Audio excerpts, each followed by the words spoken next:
Habang tumatanda ang lalaki, lalo na pagdating ng 30s, doon lumalabas kung ano talaga ang naitayo niya noong 20s niya.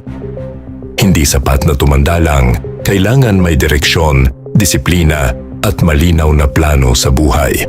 Ayon sa mensahe, may 4 na klase ng lalaki pagdating sa edad na 30. 1, the drifter, palaboy ng buhay. Ito yung lalaking hanggang ngayon ay wala pa ring direksyon. Puro plano pero walang aksyon. Laging may dahilan kung bakit hindi siya umaasenso.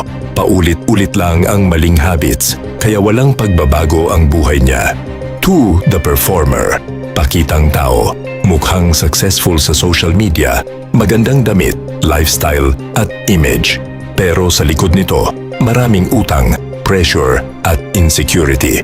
Mas importante sa kanya ang magmukhang successful kaysa maging financially stable. 3, the settler, kontento sa comfort zone. Pinili niya ang safe at komportabling buhay. Walang problema, pero wala ring growth. Sa loob-loob niya, may tanong, what if sinubukan ko? 4, the architect, ang tunay na panalo. Ito ang lalaking seryoso sa buhay. Tahimik lang pero focused, disiplinado, may sistema, pinapahalagahan ang oras, hindi nagpapadala sa distractions. Habang ang iba ay react lang ng react sa buhay, siya mismo ang gumagawa ng direksyon niya.